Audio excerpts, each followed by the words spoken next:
اعوذ باللہ من الشیطان الرجیم بسم اللہ الرحمن الرحیم رب اشرح لی صدری ویسر لی امری واحلل عقدۃ من لسانی یفقہوا قولی۔ 7 ذی الحجہ اسلامی تاریخ۔ امام نسائی رحمۃ اللہ علیہ۔ آپ رحمۃ اللہ علیہ کا نام احمد بن شعیب کنیت ابو عبد الرحمن ہے۔ آپ خراسان کے نسا نامی شہر میں سن 215 ہجری میں پیدا ہوئے۔ ابتدائی تعلیم اپنے شہر میں حاصل کی اور پھر اپنی علمی پیاس بجھانے کے لیے اپنے شہر سے نکل کر خراسان، حجاز، مصر، عراق، جزیرہ اور شام کا سفر کیا اور پھر مصر کو اپنا وطن بنا لیا۔ وہی دین کی اشاعت اور تدریس حدیث میں لگے رہے اور اتنی شہرت پائی کہ اس زمانے میں مصر میں ان کے برابر کوئی نہ تھا۔ آپ نے حدیث کی کئی کتابیں لکھیں، جن میں سے آپ کی کتاب المجتبیٰ جو ہمارے اور آپ کے درمیان نسائی شریف کے نام سے مشہور ہے، السنن الکبریٰ کا اختصار ہے۔ امام نسائی ایک طرف حدیث میں ماہر تھے تو دوسری طرف فقہ حدیث اور راویوں کو پرکھنے اور جانچنے میں لاثانی تھے، جس کا اندازہ آپ کی کتاب المجتبیٰ سے ہوتا ہے کہ آپ ایک ہی حدیث کو بار بار لاتے ہیں اور الگ الگ مسائل کا استنباط کرتے ہیں۔ اس کے ساتھ ساتھ آپ بڑے عابد اور زاہد تھے۔ راتوں کو عبادت کرنا آپ کا معمول تھا۔ ذی قعدہ سن 302 ہجری میں آپ مصر سے نکلے اور فلسطین پہنچے۔ پیر کے دن سن 303 ہجری میں آپ کی وفات ہوئی۔ اللہ کی قدرت، مختلف طریقے سے پانی کا اترنا۔ اللہ تعالیٰ کی قدرت بھی بڑی عجیب ہے کہ کبھی بغیر کسی بادل کے شبنم کی شکل میں پانی اتار دیتا ہے، جس کے ذریعے ہر چیز نم اور تر ہو جاتی ہے اور سورج کی گرمی اور تپش سے حفاظت ہو جاتی ہے، اور کبھی شدید بارش برسا کر ہلاکت و تباہی کا ماحول پیدا کر دیتا ہے، اور کبھی برف اور اولے برسا کر سخت سردی کا سما پیدا کر دیتا ہے، اور برفیلے پہاڑ اور حسین وادیاں اللہ کی قدرت کی حمد و ثنا میں مصروف ہو جاتے ہیں۔ آسمان سے شبنم، بارش، برف و اولے برسا کر موسموں کو بدلنا اللہ کی قدرت کی زبردست دلیل ہے۔ ایک فرض کے بارے میں آپ صلی اللہ علیہ وسلم کی آخری وصیت۔ رسول اللہ صلی اللہ علیہ وسلم نے آخری وصیت یہ ارشاد فرمائی، نمازوں کو پابندی سے پڑھتے رہا کرو اور اپنے غلاموں اور نوکروں کے بارے میں اللہ تعالیٰ سے ڈرو، یعنی ان کے حقوق ادا کرو۔ ابو داؤد کی روایت ہے، علی رضی اللہ عنہ راوی ہیں۔ ایک سنت کے بارے میں کرتے کی آستین گٹوں تک ہونا۔ رسول اللہ صلی اللہ علیہ وسلم کے کرتے کی آستین گٹوں تک ہوتی تھی۔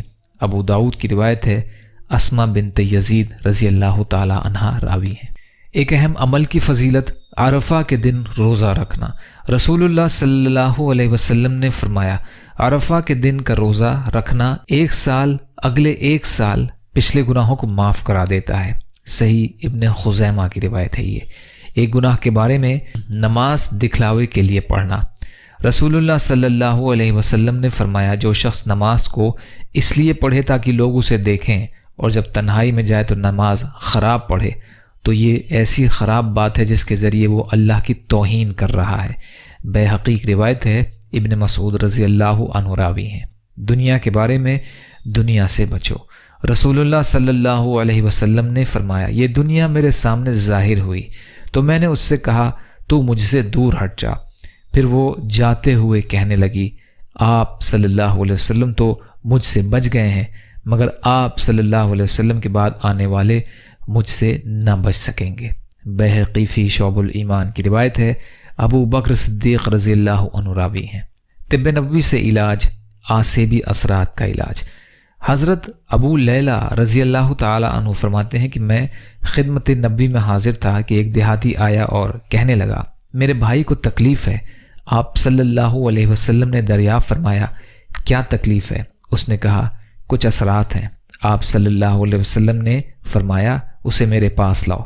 چنانچہ لایا گیا تو حضور صلی اللہ علیہ وسلم نے چند آیتیں پڑھ کر دم فرما دیں، جس سے وہ بالکل ٹھیک ہو گیا۔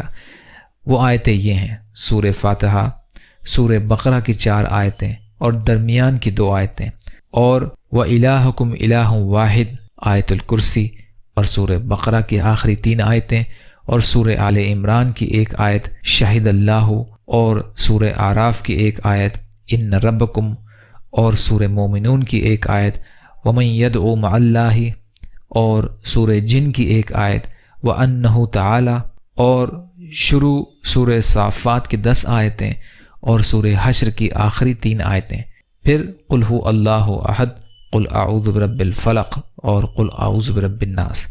یہ ابن ماجہ کی روایت ہے۔ قرآن کی نصیحت، قرآن میں اللہ تعالیٰ فرماتا ہے تم گواہی مت چھپایا کرو، اور جو شخص اس گواہی کو چھپائے گا تو یقیناً اس کا دل گنہگار ہوگا، اور اللہ تعالیٰ تمہارے کاموں کو خوب جانتا ہے۔